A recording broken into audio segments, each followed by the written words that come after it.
लाला जी का छोटा सा गांव, जहां वो अपनी खूबसूरत मुनफरिद साइकिल के साथ रहते थे। लाला जी की साइकिल न सिर्फ गांव वालों के लिए बल्कि बच्चों के लिए भी बहुत खास थी। उनके पास एक पुरानी साइकिल थी जो वह हमेशा गांव के इर्द गिर्द चलाते थे। लाला जी की साइकिल बहुत ख़ास थी कि उनके असपरानहों ने मुख्तलिफ रंगों की पेंटिंग्स की हुई थी और घंटी की आवाज़ बहुत मुनफरद थी। एक दिन लाला जी ने फैसला किया कहो गाँव कि बच्चों को अपनी साइकिल की कहानी सुनाएंगे।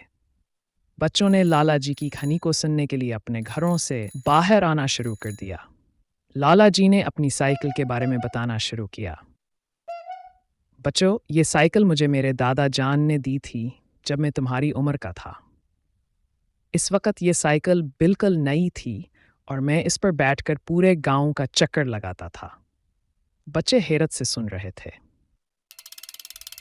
लाला जी ने आगे बताया, एक दिन जब मैं गांव से बाहर जा रहा था तो अचानक मेरी साइकिल की चेन निकल गई। मैं बहुत परेशान हो गया क्योंकि गांव से बाहर कोई मैकेनिक नहीं था। मैंने हिम्मत नहीं हारी और खुद ही चेन को दुरुस्त किया। तब से मैंने ये सीखा कि मुश्किलात का सामना करना और इन्हें हल करना हमारे हाथ में होता है। बच्चों ने लाला जी की कहानी से बहुत कुछ सीखा। लाला जी ने अपनी साइकिल की खासियतों के बारे में बताया कि कैसे वह उस पर मुख्तलिफ रंगों के पेंटिंग्स करते थे और कैसे वह घंटी की आवाज़ को मुनफरद बनाते थे। आखिर में लाला जी ने बच्चों से कहा, मेरी साइकिल ने मुझे सिखाया कि मेहनत और अज़्म से हम कोई भी काम कर सकते हैं। अगर आप पे मेहनत करेंगे और मुश्किलात का सामना करेंगे तो आपकी ज़िंदगी में भी खुशियाँ आएंगी।